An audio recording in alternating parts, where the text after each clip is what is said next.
Bapak Chandra Aimullah, Sarjana Ekonomi, Master Public Administration, PhD, lecturer Esa Unggul University Jakarta, Indonesia, with the topic The Cause of Sri Lanka Crisis, a look at the economic fundamental, and Tuan Muhammad Tahir C. Umar, PhD, researcher UNISA Malaysia, around Islamic finance in Thailand. And we will the supervisor or sharing person from Dr. Ali Halidin, director of graduate school EIN Bone Sulawesi, but he will to join later. Therefore, we will to start right now with the preface. Silakan berdoa menurut kepercayaan masing-masing. Dimulai. Bismillahirrahmanirrahim.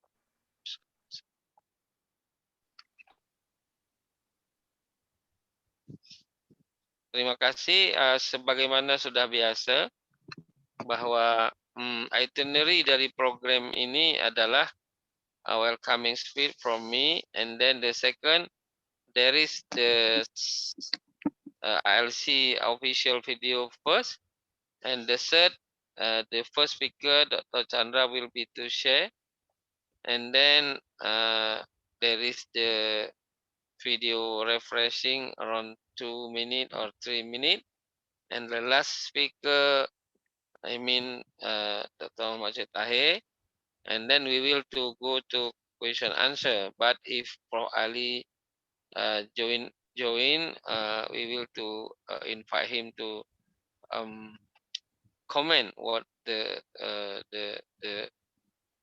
topic by his perspective, right? And now once more, thank you very much for the all speakers and participants. And if you want to share question, you can to use chat box, or you can to share to my direct email. You can to look in the chat box right now. Indra Gumilang will be to share first with time is your now, sir. Please. Very clear screen. Okay, thank you, Pak Teguh Syahrul. Exactly. Ladies and gentlemen, puan-puan dan encik-encik sekalian. Yeah, right now your camera do not open, Pak. Open your camera do not open yet. You can to open your camera first. Your camera, therefore your picture not see. Yes. Okay. Good. Okay. Okay. Assalamualaikum warahmatullahi wabarakatuh. Selamat siang, ladies and gentlemen, bapak-bapak dan ibu-ibu, encik-encik dan puan-puan yang saya hormati. Pertama kali, let me say thank you very much to Pak Syahrul that has given me a chance to present my material for this presentation. I'm going to present a topic which is called the causes of Sri Lanka crisis, a look at the economic fundamentals. Okay, as we know, recently the world has been undergoing significant changes, politically, economically.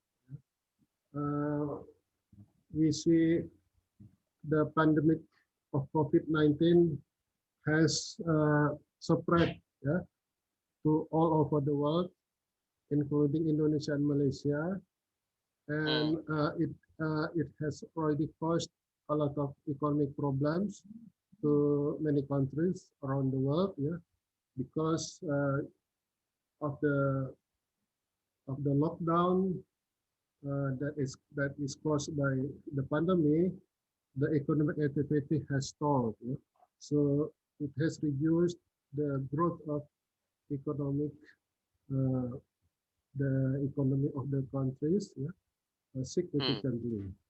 And now, while the pandemic is not finished yet, 100%, there is already another problem, which is a war. The war, as we know, is happening now between Russia and Ukraine. Yeah?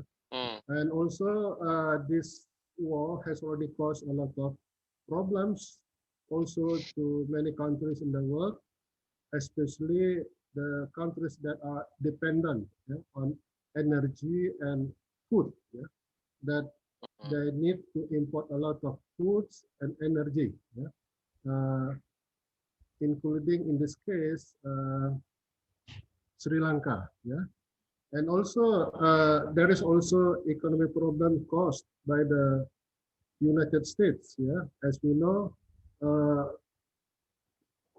for the past few years, United States has adopted loose monetary economic policy, which Mm. caused the interest rate all over the world to go down very, very low. Yeah. So Mm. this is very good for the economy of the emerging markets, especially those that are reliant on the savings from those advanced countries, uh, because there are many funds that are coming into those countries. Yeah? Okay. But Yeah. now the Your screen, authority. your Oh, screen not, your screen not move right now. okay, okay, Only. okay. Uh, I'm still delivering the oh yeah, introduction. yeah. Okay, Preface, preface. yeah. Okay, right. Okay, so uh, in this case, Sri Lanka, which is one of the developing countries, has suffered, yeah, from the problems that Mm. are happening recently. Yeah? Mm. Uh, as we know that Sri Lanka has economic problems that cost that has caused a very bad crisis. Yeah, that peaked in May in 2002 this year, which has become a political crisis. Yeah, and has forced the president Rajapaksa to flee the country, yeah, to Singapore. Yeah. So because Sri Lanka is one of the countries that has economic problems, while many other countries that also has similar problems with Sri Lanka, IMF has said that there are about 60 countries that are in the middle of crisis. Yeah, probably uh, many of them will become Sri Lanka. Yeah? So in this case, we need to see why Sri Lanka has become bankrupt. Yeah? Why? Because this is very important for so that we can learn from the problems in Sri Lanka. Yeah? Okay, the causes of Sri Lanka's economic crisis. There are a number of factors. First, low economic growth, high inflation, low government revenue, high budget deficit, high government debt, high external debt, foreign exchange shortages, and state-owned enterprises debt and duty. Yeah? Okay, we will see one by one of these economic fundamentals. Okay, so as we know, Sri Lanka faced a difficult macroeconomic situation before the pandemic. Yeah, the economy was highly vulnerable to external shocks owing to inadequate external buffers and high risk to public debt sustainability. Inadequate gross reserve positions, only 60% according to IMF at the end of 2019. Yeah, and Sri Lanka international reserve position remains precariously low against imports or the need to pay external debt, for instance. Yeah? So the position of their reserves is very low before the pandemic and also in the middle of the pandemic. The risk to public debt sustainably was high due to the higher debt level and one of the highest level of gross financing needs among emerging markets economies, limiting fiscal space to counteract major shocks such as COVID-19 and also the war in Ukraine that has caused energy and food prices increases. Okay, now we know that the impact of COVID has not fallen only to Sri Lanka, but also many other countries. Yeah, but COVID-19 severely hit the Sri Lanka's economy. Why? Because Sri Lanka depends on tourism. Yeah, it depends on tourism as a foreign exchange receipt. Yeah, besides other exports and besides remittances. Yeah, so because they are short of foreign exchange receipt due to the COVID-19 that has caused lockdown, they don't receive guests or tourists from abroad. So this has caused the loss of a significant foreign exchange in terms of dollars, euros, for instance. And this has caused economic problems.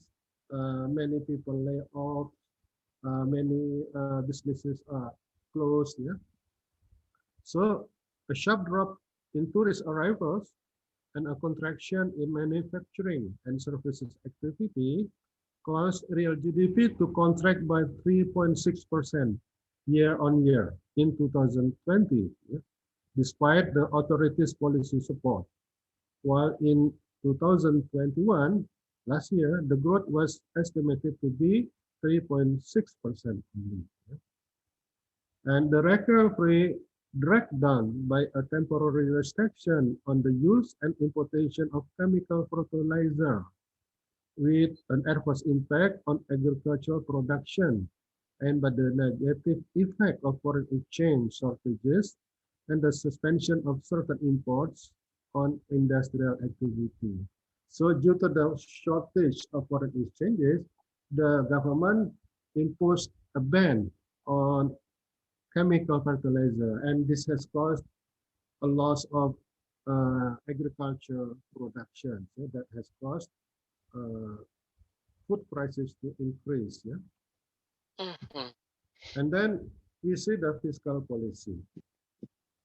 Major fiscal policy changes were adopted by the government of Sri Lanka, like income tax and value-added tax were cut in late 2019. Yeah, that caused a loss of revenue for the government by more than 2% of GDP. So there is a fiscal policy mistake here. Yeah, they cut the tax rate with the expectation that activity of the economy will go up, will increase, but apparently it didn't happen. The automatic fuel pricing mechanism was discontinued, raising fiscal risk from state-owned enterprises. Yeah? So when there is a fuel price in the world market goes up, there is no automatic adjustment. So this has caused a lot of burden for the state, for the state-owned enterprises in terms of subsidy, for instance. And then fiscal deficits resulted from the low government revenue, the tax cut in 2019, and also the impact of the COVID-19 on the revenues, because we know that the lockdown has already caused economic activity to decline, resulting in lower government taxes. Yeah? Galauan government revenues from the taxes, while on the other side, the expenditure has already increased, yeah, because to fight the COVID, yeah, and also to help the people, to help the business, the small business, for instance. This has caused fiscal deficit to increase to 12.8% of GDP in 2020 and to 11.4% of GDP in 2021. This caused public debt to increase more than 100% of GDP. And in 2020, the primary deficit rose to 6.2% of GDP from only 2.0% of GDP in 2019. So you see that due to the pandemic, the deficit, yeah, has already increased from 2% to 6%. Yeah? Okay, so what is this? What does this fiscal policy impact on the public debt? Yeah? So the public debt of Sri Lanka has gone up, because of the fiscal deficit. Yeah? There is also large depreciation of the Sri Lanka currency in late 2018, and then there is a change in fiscal consolidation or fiscal policy in 2019, and a real interest rate shock resulted in increase in the public debt to GDP, yeah, because there is an increase in real interest rate. This increased also the public debt to GDP ratio from 84% in 2016 to 94% in 2019, yeah? And at 104% in September 2020. This is very high ratio, yeah, for the emerging market standards. Yeah? So this is very high, very high. And more than half of the central government debt is owed to domestic creditors. Central government debt stood at 101.2% of GDP at end 2020, of which 3/5 were owed to domestic creditors, including the Central Bank of Sri Lanka. So because many foreigners who have purchased the government bonds, now they flee, they sold back their bonds to the government. Yeah. So now the majority of the government debt is owned or is held by the domestic creditors, including Central Bank of Sri Lanka. Okay, so the external debt, which is a very important factor, yeah, in the economic problem of Sri Lanka,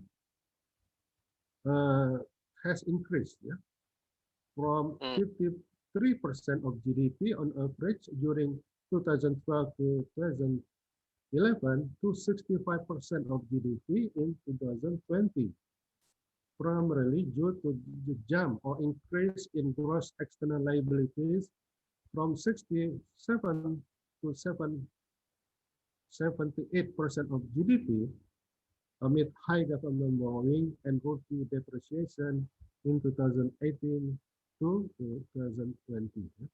So the external liabilities or external obligations, yeah, or external debt increased significantly also. Yeah, not only the public debt but also the external debt has increased. Yeah?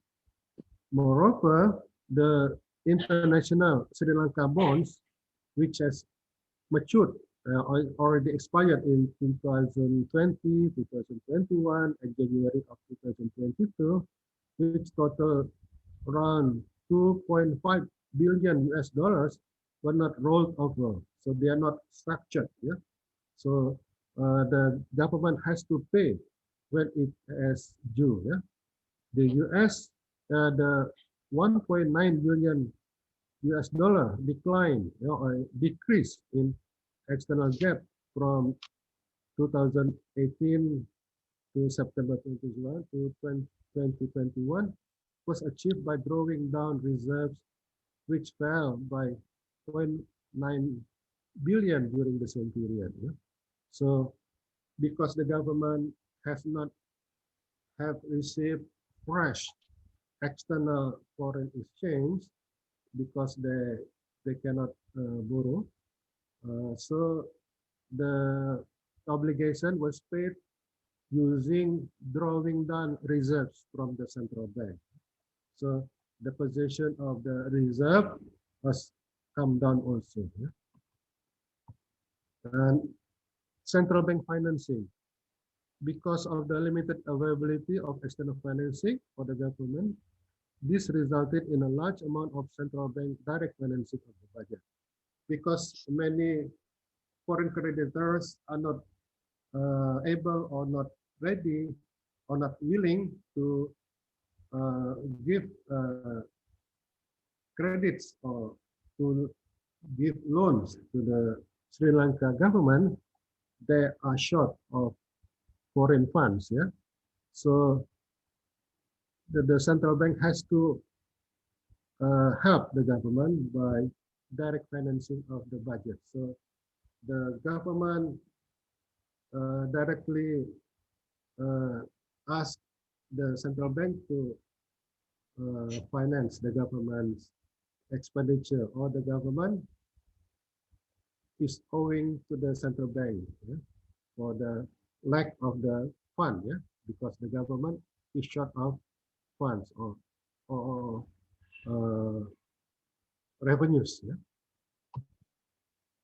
And in terms of inflation, inflation has steadily risen since early 2020 and accelerated to 59% in June 2020, yeah, 2022, from 45% in May 2022. Yeah. So the inflation increases, yeah, and the inflation pressure have built up from strong both supply and demand sides since mid 2021. Yeah, exchange rate depreciation, supply shortages, increases in administrative fuel and food prices, and a recovery in demand against the backdrop of large money expansion. Yeah, so the inflation was caused not only by the demand side but also by the supply side. Yeah. Because of the profit that has already reduced, there are pent-up demands for things, but on the other side, the supply was constructive, yeah, was restricted, yeah, due to the supply problems of supply chain problems, yeah, and also the shortage of foreign exchange, so that the government cannot import the necessities of things that are needed by the people. Also, the exchange rate depreciation make it is very expensive to import. Yeah? So the inflation resulted from the shortage of goods and services in the domestic market. Yeah? Now the high debt, yeah, the public debt that has already increased, including the external debt that is also large, has caused the debt interest burden. Yeah? So the interest rate that has increased, yeah, for instance, by the monetary policy of the the Fed, yeah, the central bank in America, has already increased also the burden of the debt payment, yeah, for the external debt. Yeah, so the positive real interest rate has gone up on the domestic debt. Yeah. Okay. Okay. So I continue. Yeah. Yeah. Yeah. So okay. So I still have time, right? Yeah. Around 5 minutes. Huh? Around 5 minutes more. 5 minutes more. Yeah. Okay. So let's see. So the external debt service has gone up, yeah, because of the persistent economic crisis. Yeah, the tourists are still not coming to the country, while the needs for expenditure has gone up, while the foreign creditors are not willing to lend the country the fund they need.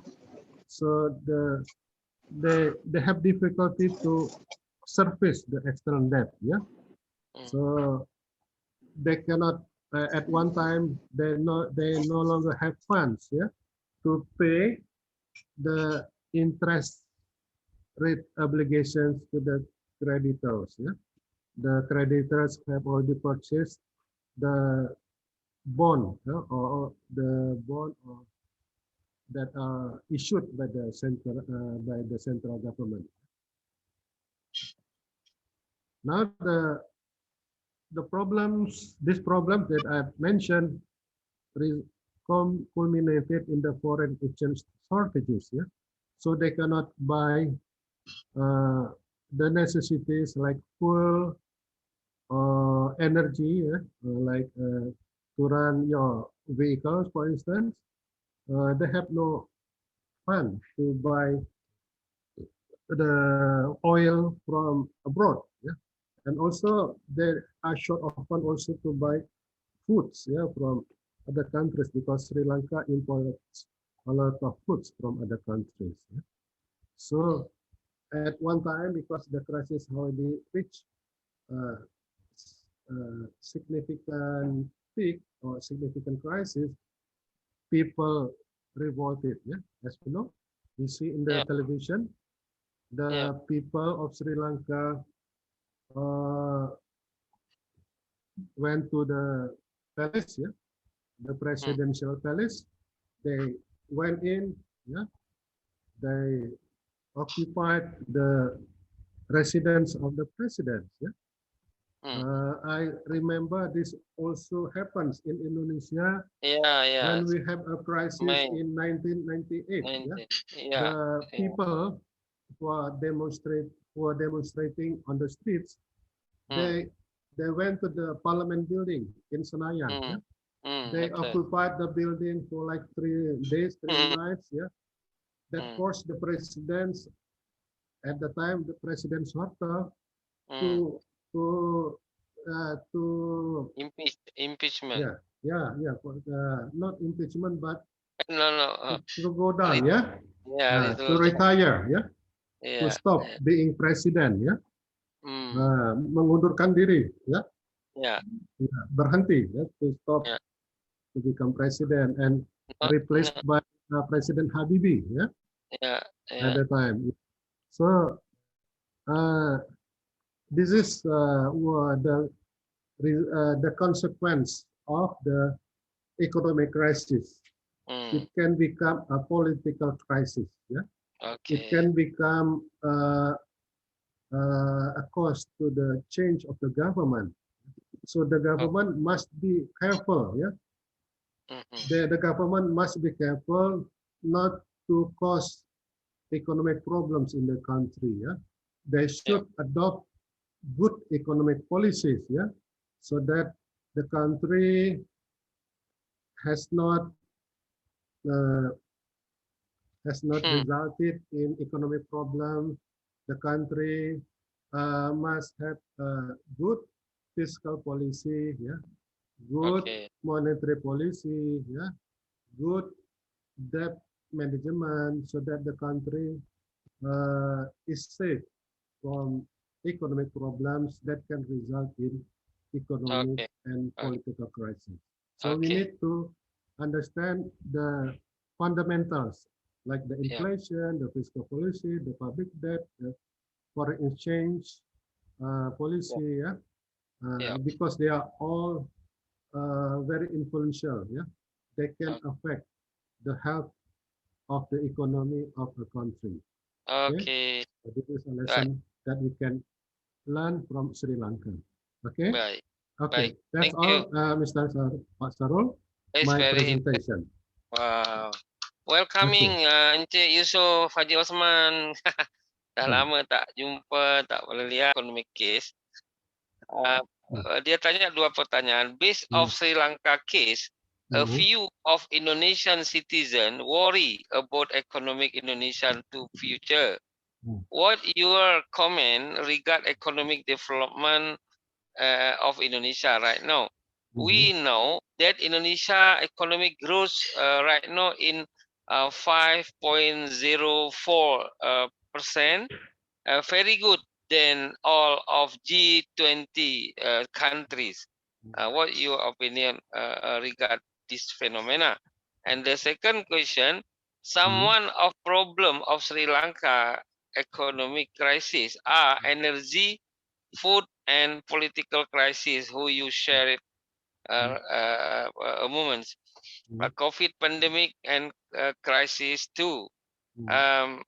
If you are a consultant of economic for Sri Lanka countries, what you will advise to recovery Sri Lanka economy?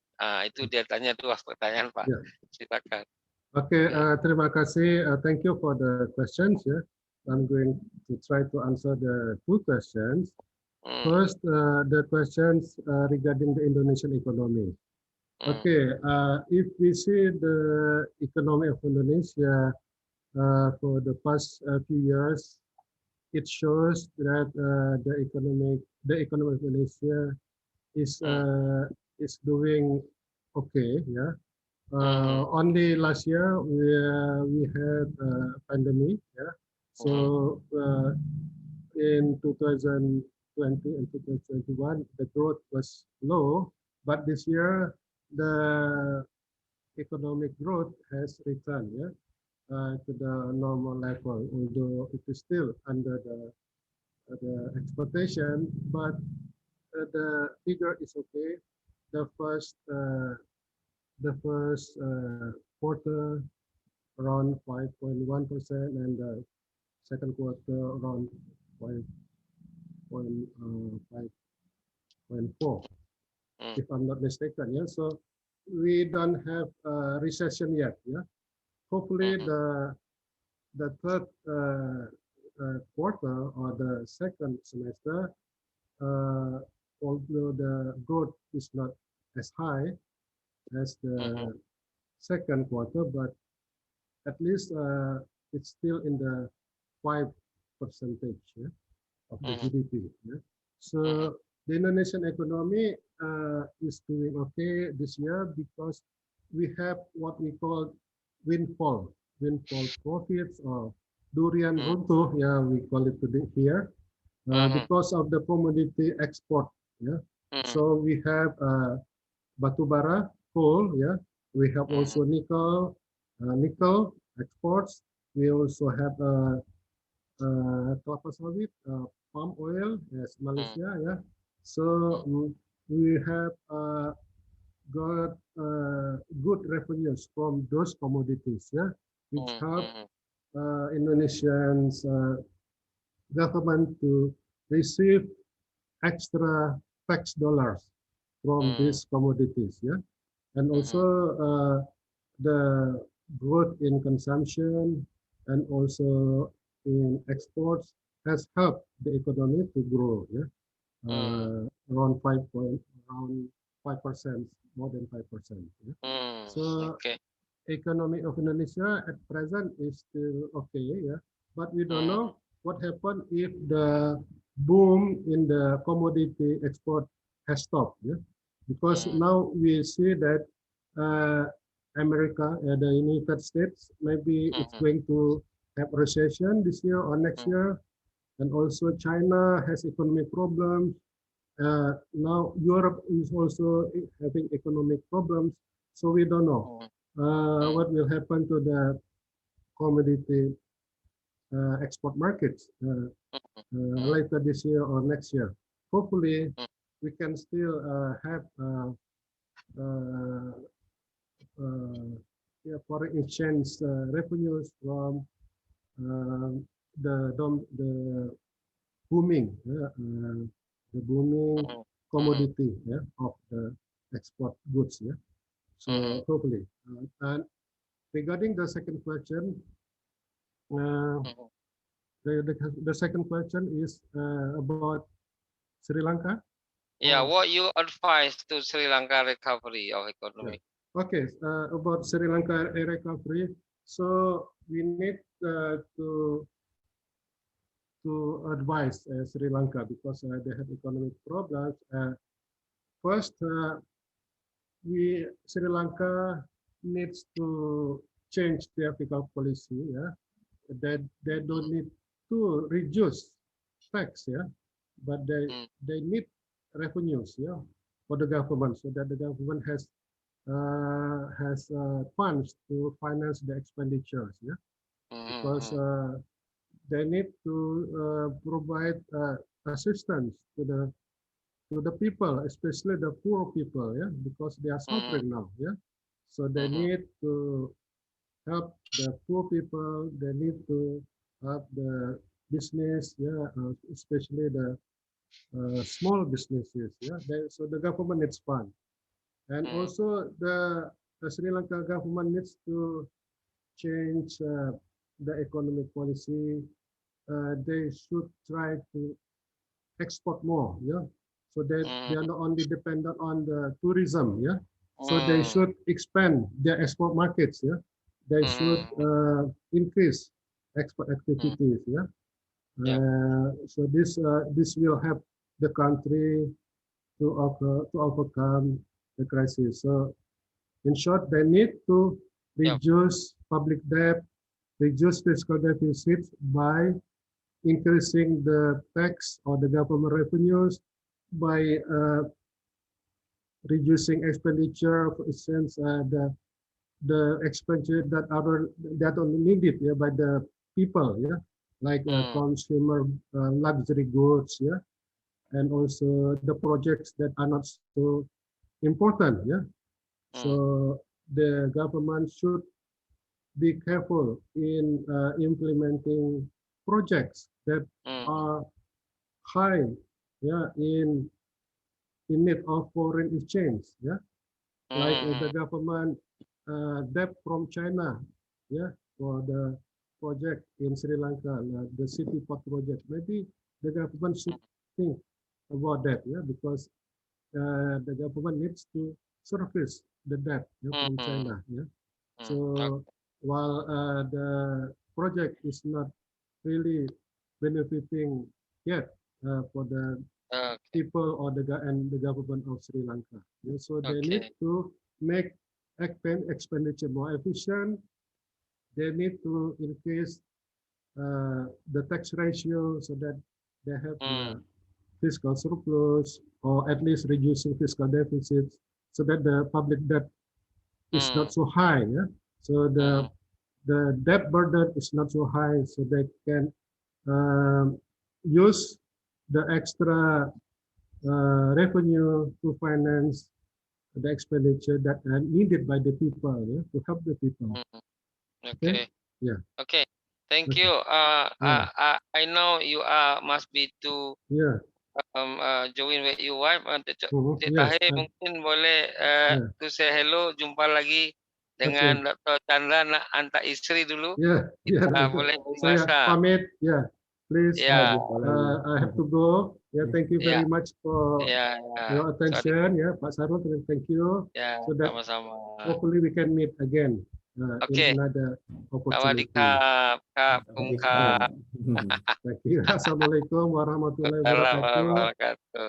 Have a great Waalaikumsalam day. Oke, warahmatullahi wabarakatuh. Pak Yeah. Chandra, we Thank will you. to meet Bye again. bye. Jadi, Insyaallah. Dr. Cik Tahir, kalau di Indonesia itu dikata, boleh Pak Chandra duluan, tak apa-apa, kami lanjutkan. Itu dikata di sini ternak teri. You tahu nggak teri? Kalau di Malaysia teri itu disebut ikan bilis. Oh, tiga. Bukan. Teri ini bukan teri. Teri ini Oh, kalau di teri. Malaysia ikan bilis, kan? Nah, ikan bilis ini kan kecil-kecil. Nah, ternak itu maksudnya nak buat banyak, itu kan tak senang juga kan? Karena dia memang kecil-kecil, kecuali ikan apa tu? Kalau lele saya bilang apa ya? Ikan Ikan bilis. Ikan keli, bilis. ikan keli. Kalau ikan keli. keli boleh kan, perbanyakkan. Kemudian, Hmm. jadi ternak teri ini bukanlah ikan, maksudnya. Ternak itu maksudnya antar anak dan istri. Jadi ternak teri itu Masya Allah. namanya antar anak dan istri. Tapi kalau Ibu Tuti mungkin ada yang antar oleh anaknya sendiri, bukan diantar Ada oleh aja. bapaknya. Wih, pandai sekali, Prof. Ibu Tuti dari Jatiwaringin ke ya? Iya, betul. Ya, You ini promise Unicam. to meet, but until now Ya, you never have a chance yet. ya, Unicam community. Okay, Encik Tahir, you are the second speaker right now. Please, what do you want to share? Kita kena dengar Dr. Tahir Putu. Kita lihat. Yeah. Okay. Okay, right now. Oke, Bismillahirrahmanirrahim. Assalamualaikum warahmatullahi wabarakatuh. Assalamualaikum warahmatullahi wabarakatuh. Saya tengok kebanyakan student daripada Indonesia. Alhamdulillah. Bagus, bagus. Deputi Profesor Madia Dr. Yusof, Haji Usman, Patria Al-Haq, Kamal, Zulkarnain, Suzi, Imedah, Hamidah, dan ada juga ada juga orang rumah saya, isteri saya Jihan. Warm welcoming. Tadikap. Itu adalah memberi saya semangat. Sebenarnya saya demam. Dan saya dapat topik pun pada pagi ini, Masya Allah. Kerana teman. Itu namanya the best. So saya The tak best friend. The best friend. So ini saya cuba bentangkan tentang sedikit sebanyak tentang krisis. Okey. Tapi saya pilih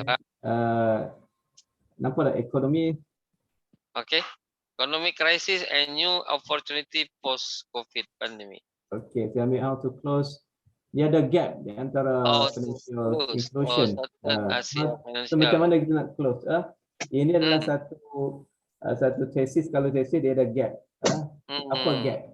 Contoh Tuti dia buat tentang Tuti, Ibu Tuti buat tajuk apa?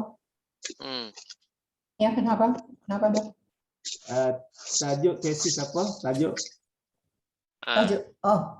tajuk my thesis. It's about banking syariah ya. Okay, banking syariah dia ada isu kat situ, ada problem, dan dia ada gap kat situ. So how to close the gap? Macam tu. Okay. How to close Southeast Asia's financial inclusion gap. Kerana apa? Kerana economic crisis. Okay. Pertama kali saya tengok video tentang satu research tentang social economic damage across the world,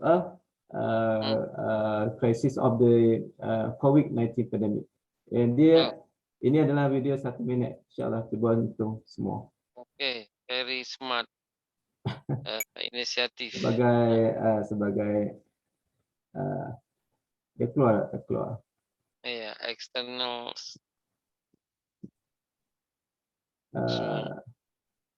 Boleh tak? Okey, baru nak keluar. Nampak sikit. Good initiative. Okey. Suara boleh dengar suara? Mau. Belum lagi. Okay, sebab video ni direct daripada YouTube. So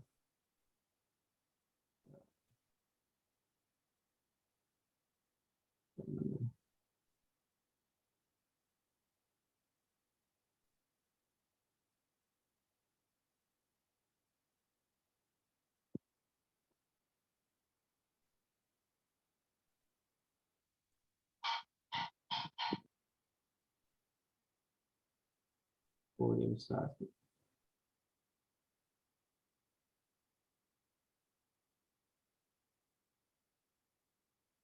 Okey, dia rolling. 1 minit 30 saat. InsyaAllah.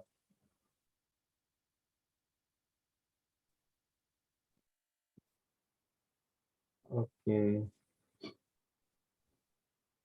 Nak tunjuk betapa kesan, impact. Okay. Mula daripada China, okay, 89 million people. Semua orang macam ni lah.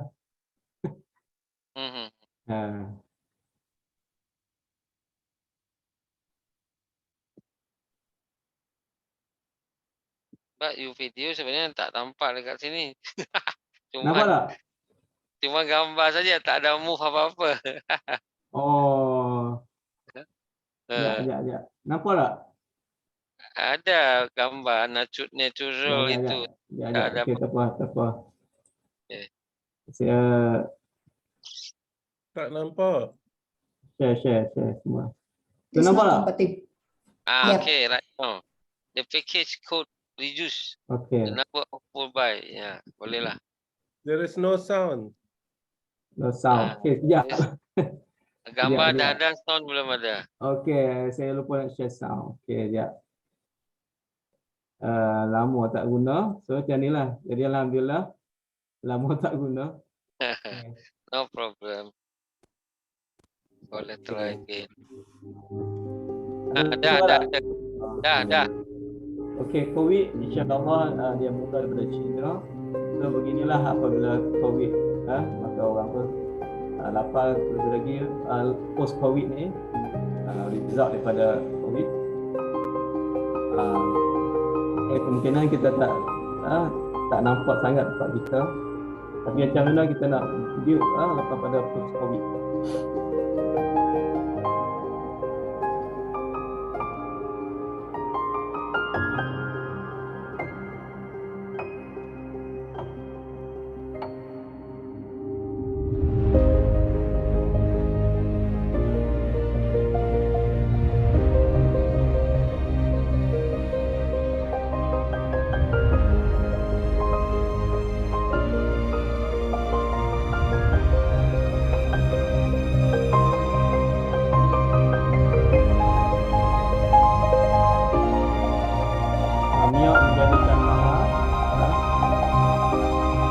Kena ada collaboration antara satu sama lain.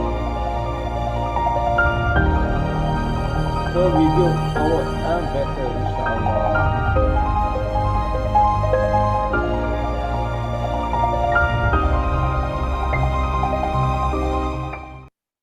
Together we can. Kita kena semua, tak kira Malaysia, Indonesia, kita kena semua okey. Belum tu kita ada data sikit, data yang pull out from war. Sekarang ni apabila COVID, the end of COVID, dan timbul satu lagi war di antara Ukraine dengan Rusia. Maka apabila war, dia impact kepada GDP. Ni orang ekonomi kena alert lah. Okay. Yang pertama, kalau kita forecast ataupun kita buat ramalan ekonomi akan tumbuh 3.0 seluruh dunia. Sekarang ni kita kena minus 2.5 iaitu separuh. So GDP akan turun. Apabila GDP akan turun, so pendapatan kita seperti biasa. So kita kena reduce expenditure tu. Ni kena kepada orang rumah, orang yang manage ini kena reduce, di antaranya kena jimat cermat antara pembelanjaan daripada belum dan akhir ni. Sebab apabila GDP reduce, dia akan impact kepada penduduk juga. Okey, tak US sangat banyak. Okey, dulu dia forecast ataupun ramalan 2.5, dia reduce 1.3. Okey. Ni semua ni adalah negara-negara yang terlibat direct US, Euro area, semua Euro country ni dulu dia buat 2.6, yang kena reduce 1.7. So lebih pada separuh. Kalau separuh 1.3, tapi Europe yang impact daripada war, Germany yang panggil lebih. Dia anggaran buat ramalan 1.9 growth, tapi dia kena reduce 2.8 2.2 jadi minus. Yang ni banyak lebih. Yang lain okey lagi. Yang ni memang teruk Jerman. Dan juga Perancis. Ni negara dekat kita, Japan, India dan sebagainya. Okey. Seterusnya kita tengok price watch. Harga yang jadi inflasi rate.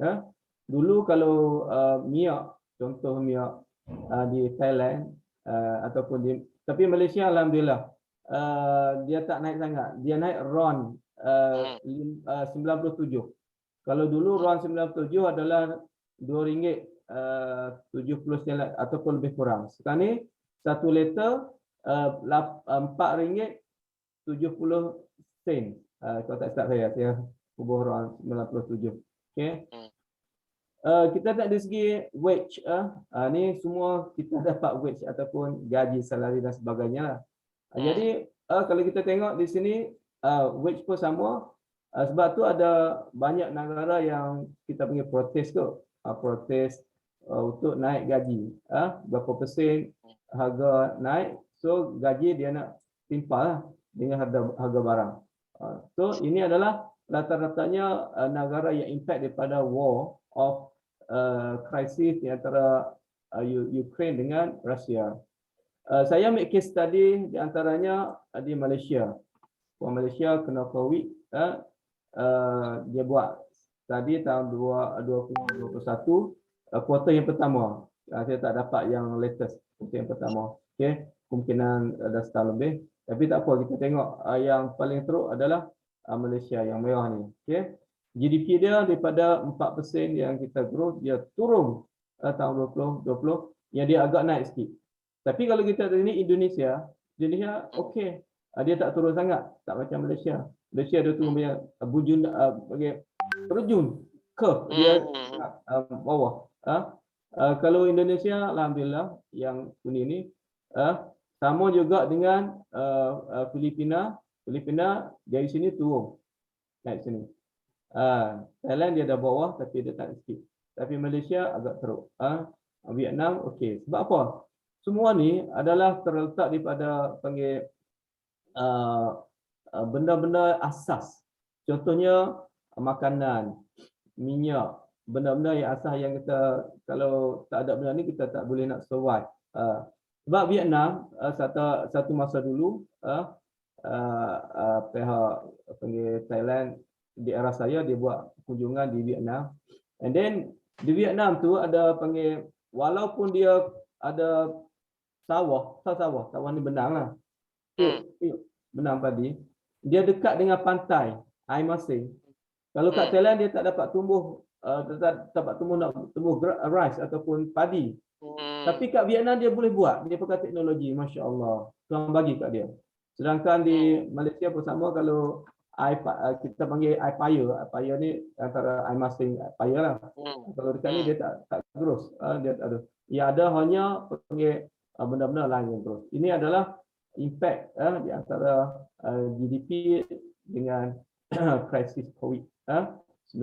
Okay.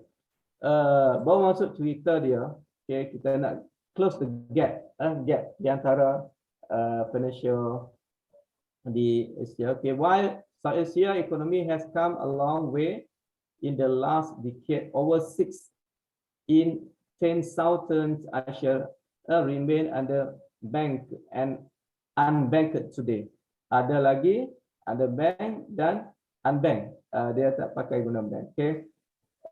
Micro, small and medium enterprise. Saya buat kaji, kenapa saya suka yang ni? Sebab kajian saya adalah tentang SME, tapi micro. Micro ni lagi kecil daripada SME. Okay. A critical driving force in South Asia.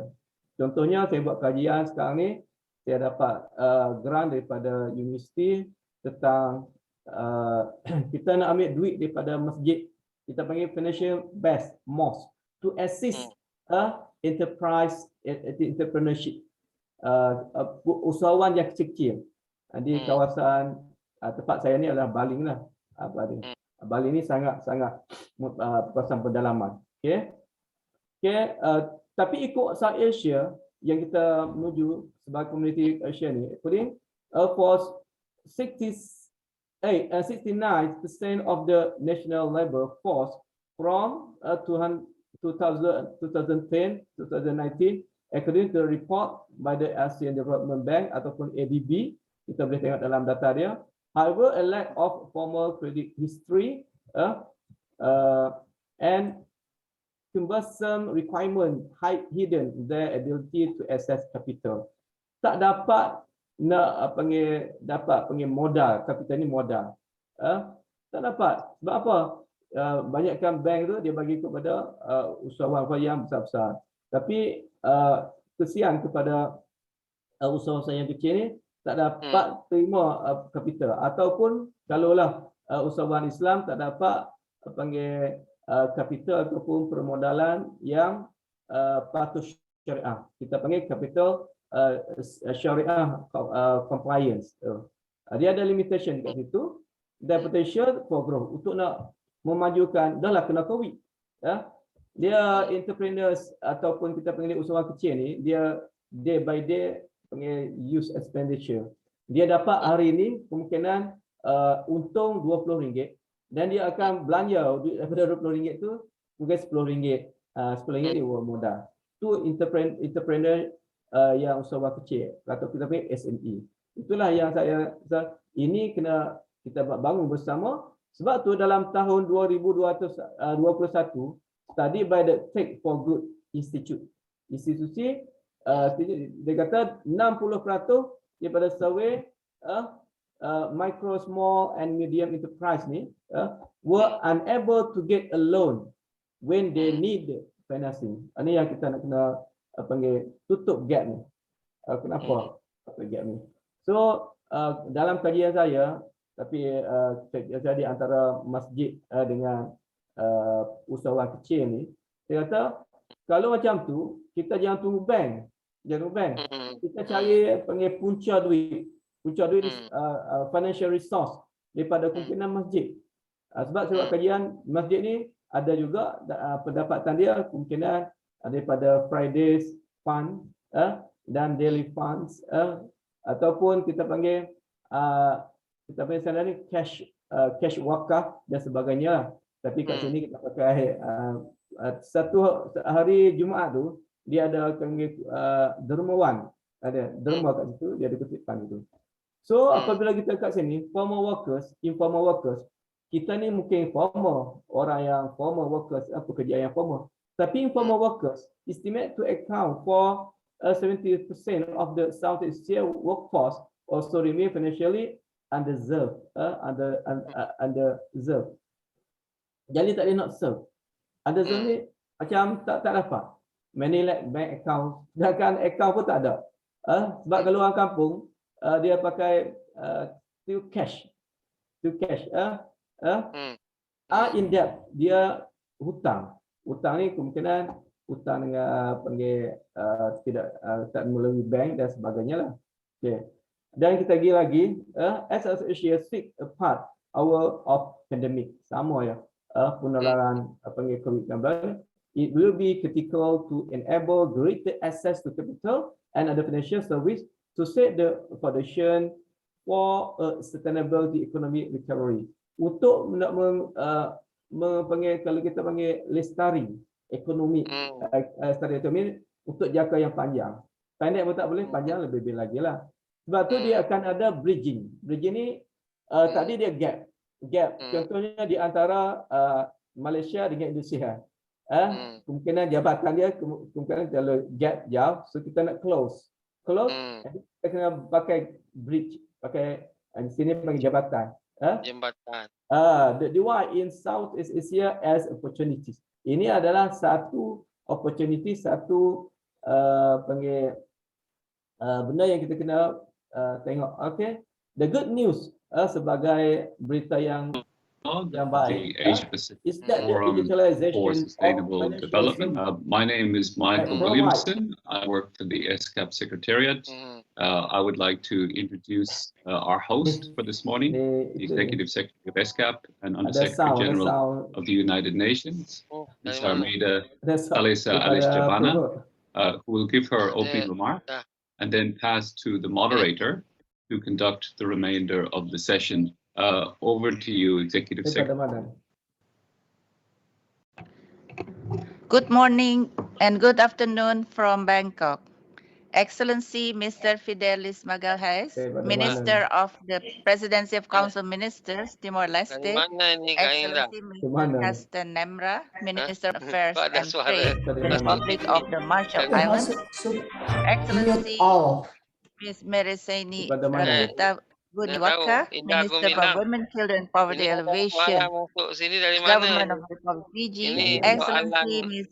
Rosemary Edion, soalan Undersecretary Timor-Leste kenapa for masuk dekat Policy sini? and Planning of the Philippines. Ke mana Indah Excellency Gumilang? Ada mana ni? Professor Tran Van Tuan, Tahu Deputy dia. Minister Indah. of Health, Socialist Republic Hello, of Kak Vietnam. Indah. Excellencies, distinguished Itu kok participants. ada Timor-Timor My masuk. pleasure to welcome you all to this virtual high-level panel at the Asia Pacific Forum on Sustainable Development. Joining hands for Asia Pacific COVID recovery, pathways for Kok building ada back suara better lain together. masuk dalam sini The dari siapa subject of itu? this high-level panel is a key Okay, part. saya try tutup. This Dari daripada mana dia? nah hilang sekarang. Coba Pak Tahir dibuka lagi. Dah hilang. Udah hilang udah. Tadi daripada mana datangnya? Daripada mana? Tak tahu. Tapi you close, dia berhenti. Saya dah berhenti lah share. Ya. Okey, no problem lah. Kan tadi ini sudah ada hantar pertanyaan dari Dika. Saya nak baca terus ya. Atau dah masih ada ke? Kan? Boleh dengar tak? Daripada mana? Boleh dengar? Oh, daripada Indonesia ni. Iya Pak Tahir, Dah. silakan dilanjut. Okey, dah. Ha. Okay, saya mula. Oh, tiba-tiba Timur-Timur masuk pula. Pada itu Menteri Luar Negeri Indonesia, nama apa Ibu apa? Ibu Retno Marsudi. Dia sedang meeting kot, walah. Sorry. Tahu saya dengar tadi dia cakap soal Timur-Timur itu. Betul. Dia okey. Okey. Kita pergi deeper lah. Bridging. Saya kat sini sekejap. Okey. Kita boleh tengok di antaranya Asia has see a growing adoption of cashless. Seperti Malaysia pun sama. Payment across the board. So sekarang ni kita tak risau tentang panggil pakai cash. So kat sini dia kecil sikit apa. Daripada 2018 hingga Januari 2001 ni adalah Indonesia sendiri. Dulu orang guna kita panggil cashless ataupun app yang bayar seperti Pay apa semua tu dalam 18%. Sekarang ni Indonesia sangat tinggi. Tengok kelas 40 point 40 point ataupun 58%. Sangat tinggi di Indonesia. Sedangkan Malaysia dia tambah tak banyak. 18% juga. Dia hanya plus 20 point saja. So become 45%. So di Filipina pun lebih daripada Indonesia. 22 dia plus 41 ni untuk SME dengan siapa 63%. Di Singapura memanglah di Singapura dia tinggi, sangat tinggi. Okay, Thailand pun rendah, Vietnam pun rendah. Ini adalah Asia has seen growing adoption of cashless payment. Ikutlah payment di Indonesia mungkin kita tengok contoh. Okay. Ini adalah digital financial service provide using big data like online purchase, history and informal worker earning to develop customer risk profile for people who lack credit. For example, Indonesia pakai Grab as collaborate with Julo, a digital credit provider. Kalau Malaysia kita pakai panggil Touch and Go ataupun TG. Tapi yang penting sekali kena ada partnership with government and vital. Penting sangat-sangat di sini. Seperti kita ada digital adoption. Yang ni kenapa kalau dapat polisi kerajaan macam ni. So contoh di Malaysia sekarang ni, dulu kalau kita masuk dalam kita panggil hypermarket, tempat parking tu kita boleh panggil bayar cash. Tapi sekarang ni dia tak bayar cash, dia pakai panggil touch and go ataupun pakai debit card dan sebagainya. Okay. For example, in 2000, the Malaysia government introduced a nationwide stimulus program that employed select e-wallet, panggil e-wallet. Dalam touch and go pakai e-wallet. Service provider include GrabPay to disperse government funding. Ini boleh jadi funding of government sebab orang tak pakai duit cash. Those government boleh guna pakai kat situ dengan sampai 15 million eligible Malaysian and encourage secure convenient customer spending amidst the pandemic. Jadi kalau kita takut nak pegang duit kertas kan, kena pakai sarung apa semua. Sekarang ni tak kena pakai sarung, hanya kita pay and kita ada awareness and trust. Ini penting untuk kita jaga-jaga dan kita ada kepercayaan di antara satu sama lain. Jangan harap kepada teknologi saja. Yang penting. There also remain a gap in understanding the benefit and potential risiko of digital financial service.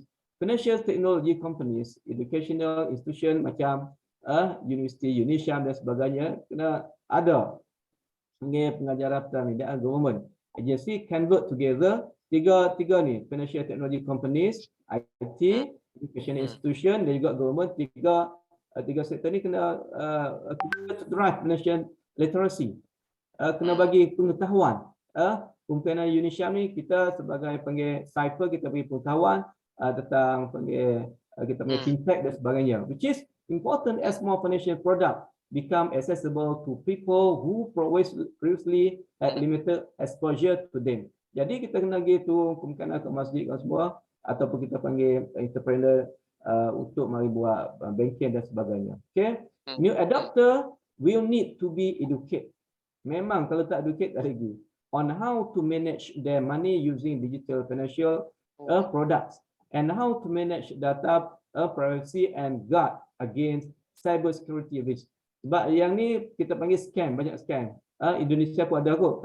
Kadang-kadang banyak kerugian yang dipanggil alami oleh panggil new adapters. Okay. Akhir sekali governance. Equally important is the need for government and digital and service providers to come together to co-develop regulatory. Yang penting yang penting. Sebab regulatory ni kadang-kadang pihak kerajaan keluar tapi pihak panggil businessman dia tak dapat nak kat situ. That promote to the safe use and adoption of new financial service, including on topics such as the responsible use of personal data. Kadang-kadang data salah guna pakai. Contohnya data yang kita baru ni ada kita panggil kat sini MySejahtera. Tapi ada satu pihak tu dia contoh bagi data kepada pihak yang ketiga. Contoh bagi data kepada orang yang nak guna data lah sebagai panggil nak buat marketing lah. Therefore, this will be critical to building trust and addressing concern that online financial transaction are less secure. Okay, habis kat situ. So kita mari conclusion. Okay, we live in exciting times. Sepatutnya Allah Ta'ala bagi kita ni, satu masa yang kita tak pernah ada dalam comfort zone. Comfort zone ni zone yang senang lenang, tapi Allah Ta'ala bagi COVID ni so kita fikir. Where we have new digital tools that can help unlock the universal challenge of financial inclusion. Solving this will be critical to drive more sustainable socio-economic progress in Southeast Asia, insyaAllah, and support everyday of Southeast Asia. But success, panggil perkara yang nak sukses cannot be achieved. Tak dapat, tidak kita nak boleh achieve, nak capai in silos, and the mission is big. While fintechs, yang katakan fintech player sebagai player yang my fintech tu financial technology can do their part to drive innovation, banyak dah innovation. Sekarang ni zakat pun buat innovation untuk pakai digital. Sekarang ni kita buat one touch pun boleh bayar zakat sekarang ni di Kedah. Bagi Kedah on touch. Sekarang ni tak payah pergi bayar, kita panggil apa? Yang pungut zakat ataupun kita tax zakat collector tak payah pergi. Kalau kita panggil Amilin ni dia appoint oleh zakat kepada imam-imam dan sebagainya, tak payah. Kita pegang on touch. And experimentation, deeper cooperation between governments and companies is also key. If we can do this, insyaAllah, Southeast Asia future will shine bright. Terang menerang. Habis kat sini di end. Wallahualam. Hebat ni Cikgu Matahir. Sebelum masuk kepada question saya nak baca ni, Tuan Yusof nak sharing something ke dalam 2, 3, 4 minit, atau Ibu Tuti boleh nanti apa pandangan dalam ekonomi Indonesia kini yang sedang grow up 5.04 itu termasuk terbesar dari G20 countries. Ya, betul. Ya, tadi you bilang betul tu, dia punya Malaysia terlalu teruk dalam turunnya, sehingga telah membuat cabaran yang sungguh menjadi challenges bagi PRU 15. Datuk Yusof, ya Tuan Yusof, apakah ada nak sharing 1, 2 apa yang nak you cakap? Silakan Tuan. Assalamualaikum warahmatullahi wabarakatuh. Waalaikumsalam. Tengku Syarul. Sama. Kita kena jemput Tuan Yusof juga dalam special title next. Bulan depan. Bulan Ya, depan Prof Yusof akan present bulan depan. Ya. Berapa bulan tak ingat. What Malaysian situation now, about economic by your perspective, Tuan Yusof? Dr. Tengku, actually, I'm not prepared to say anything. Tak apa-apa. Just 2-3 minit saja. Sebab saya lihat belakang you kelapanya itu menarik itu. Daunnya banyak hembusan angin. Bagus tu backgroundnya tu. Dekat Kuala Kedah ke itu? Ini saya tengah enjoy di tepi pantai. Wah. Okey, tak apa-apalah. Ini just say hello dulu. Kalau nanti apa-apa boleh sharing ya. My quick sila. response, if I can have 2 or 3 minutes. My view is in the post-pandemic COVID-19, Malaysian economy is having 2 big problems. One is stagflation, and the other one is inflation. So stagnant plus inflation. So we are in a state of stagflation. So this is a very difficult and challenging times for Malaysians, because on one hand we are having high inflation rate.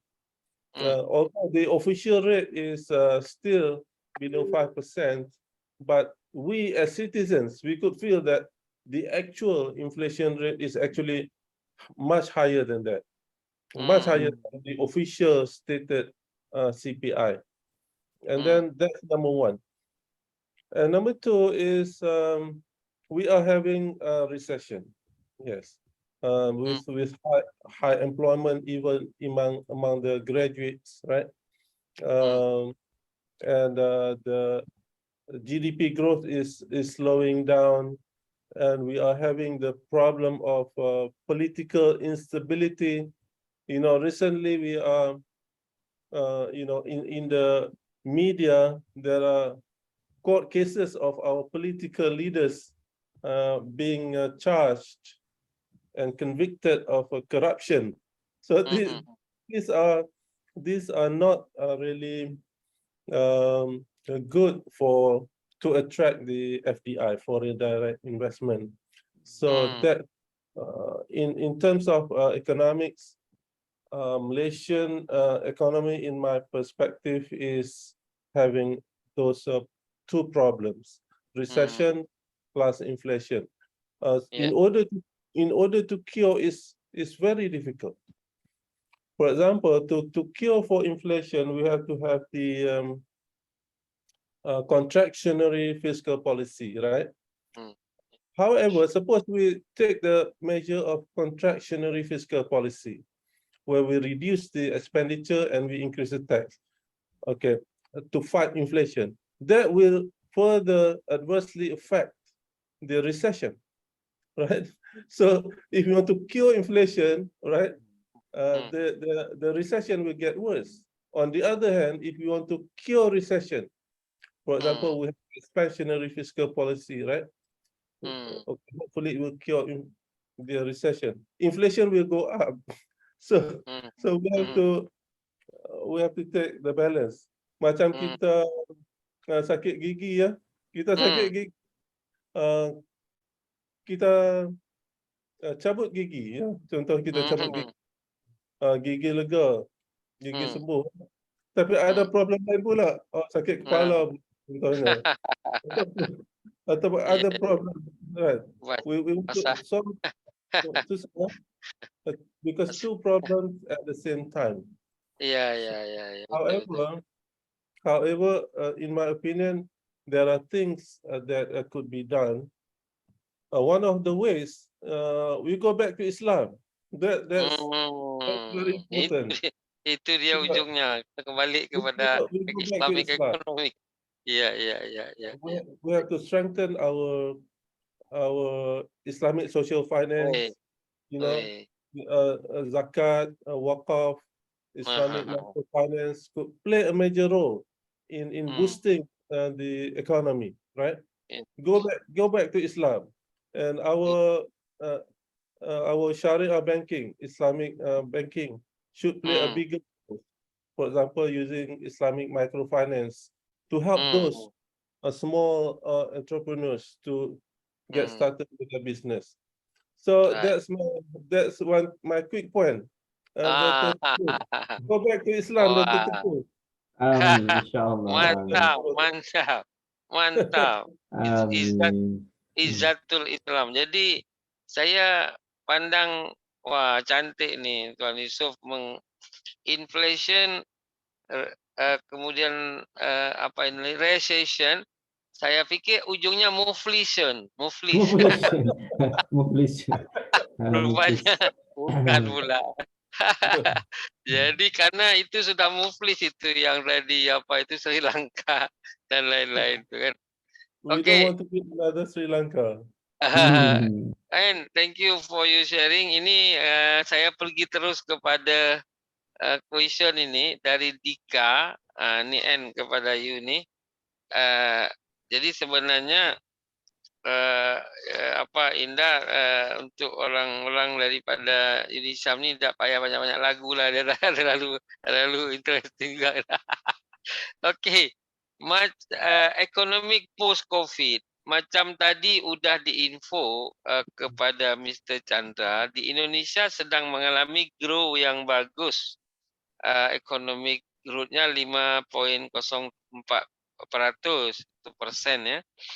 Kondisi ini karena Indonesia sukses mengatasi COVID pandemik. Jadi Indonesia tu tak menggunakan apa nama dikata itu lockdown masa itu kan, tak guna lockdown. Ekonomi jalan terus, tetapi apa itu pengetatan orang pun diberlakukan 4 level kan. Maka dalam anniversary ke-77 4 hari lepas, manakala kita pergi ke Jawa Timur lihat banyak bendera merah putih itu kena sambut 17 Ogos, itu Presiden Republik Indonesia buat tagline, pulih lebih cepat, bangkit lebih kuat. Itu yang sekarang diguna di Indonesia untuk post COVID pandemic motivation of citizen, pulih lebih cepat, bangkit lebih kuat. Inilah di antaranya karena penduduk Indonesia 270 juta lebih, sedangkan Malaysia citizen hanya 32 juta. Apa recommendation Dr. Tahir untuk cepatkan economic growth of Malaysia? Dia tanya apa kiranya you punya recommendation supaya Malaysia boleh lebih menaikkan lagi economic growth-nya pada masa post-COVID ni. Okay, Kemudian nombor dua, ya. Ada lagi. usaha kecil menengah SMA tampak amat memberi kontribusi untuk topang ekonomi Malaysia. Apakah government Malaysia ada cadangkan the new regulation untuk develop lebih lagi SMA dan koperasi? Itu dua tanya. Silakan. Okay, Bismillahirrahmanirrahim. Assalamualaikum warahmatullahi wabarakatuh. Okay, first of all, we have to look the scenario of Malaysian economics. We call developer. Orang yang mendevelop atau ekonomi itu mostly from the Chinese ethnic, mostly lah, percentage banyak tu daripada China ethnic. So ada juga ada juga capital provider from the mainland of China. When China, the people from China, the people of China, the mainland, have impact of the what they call economic. Kat situ juga apabila banyak daripada pelabur-pelabur daripada China sendiri dia impact daripada situ. So dengan sedihnya Malaysia pun jadi kita panggil kecut sikit. Kecut ni dulu dia buka provider macam ni. So keluar panggil komputer banyak lah macam kita buka pipe. Sekarang ni dia speed sikit. Speed lagi dia kecut. Tu reality. Tapi kadang-kadang kita tak tengok di situ. Oh sebenarnya daripada sana sumber-sumber keuangan yang besar-besar. Okay. Di situ apa yang saya boleh suggest, kita di sini apabila economic growth daripada ethnic daripada China mostly lah, daripada Bumi Putera ada juga tapi tak sebanyak macam China. Dia buat masuk pelabur ataupun kita investor daripada luar negara. Okay, tu yang kita tak nampak kat situ. Yang kedua, di segi SME sangat di segi SME ni yang ni paling ketaranya mostly daripada etnik Melayu. Small medium enterprise ni etnik Melayu. So kerajaan dah bagi kemungkinan 100% effort daripada bajet-bajet dan dana-dana yang ada di government. Tapi yang duka citanya pihak entrepreneur dia tak absorb, dia panggil absorb, tak menyerap dana yang kerajaan bagi. Contohnya kerajaan bagi peluang untuk buat penyaman untuk kita berniaga. Contohlah satu ni antara 100,000 Malaysia ringgit contoh. Tapi apabila entrepreneur SME ni dia ambil, kemungkinan dia tak dapat nak mobilize dengan cara yang betul atau cara mendapat macam Indonesia buat tagline pulih lebih cepat, bangkit lebih kuat. Kita dah bangkit, orang Melayu dah bangkit, tapi tak kemungkinan bangkit kurang kuat. Tak cepat. Pulih kurang cepat dan bangkit pun kurang kuat. Kemungkinan ini kepada Profesor Madya Dr. Yusof lah akan bagi motivasi lagi kepada SME punya entrepreneur, insya-Allah. Yang tadi saya tuju sangat kena balik kepada Islam. Sebab Islam ni merangkumi. Kalau di segi ekonomi dia ada panggil production. Kita kurang production, orang Melayu kita production. Kurang daripada produce. Yang kita produce kemungkinan anak. Aku contoh. Productivity kita tak sangat. Yang kedua kita distribution ni alhamdulillah kita ada zakat, ada semua, kita boleh meratakan ekonomi yang ada. Yang tiga adalah consumption. Consumption ni orang Melayu lah banyak consumption. Contohnya daripada kilang-kilang Cina producer banyak produk daripada Cina, daripada Thailand, tapi orang Melayu pula jadi consumption. Kat sini kita panggil tiga sektor ni kena kategori menjadi seimbang. Bukan kita hanya consumption, tapi kita adalah kena production. Kita kena ada kilang, kena ada dan sebagainya. Tapi yang tadi SME itu kemungkinan dia produce pokoknya reduce daripada kedai tom yum contoh. Orang kita suka pergi makan kedai tom yum, tapi kedai tom yum ni daripada orang luar, contoh daripada petani. Saya tak tahu, wallah alam lah. Tapi orang Melayu pun pandai buat juga kedai tom yum, tapi kemungkinan dia ada apa kat situ gap. Saya rasa kat situ yang saya nak show kat sini, macam mana kita nak buat servis biar hospitality sikit. Sebab orang Thailand, waitress dia panggil, "Abang, nak makan apa abang?" Dia, kat situ kita dia, faham? Kat situ kena belajar teknik ataupun kita panggil art of service. Kita ada seni kat situ. Kena skill kat situ. Tapi kemungkinan kat situ orang Thailand lebih ada kat situ. Sebab tu dia boleh bangkit kuat. Wallahualam. Dia ada seni lah, service. Seni. Okey, Indah, kita sudah berakhir. Kalau Pak Ali tak join, kita tak nak dengar lagu Roma Irama. Atau Ibu Tuti mau cakap ke?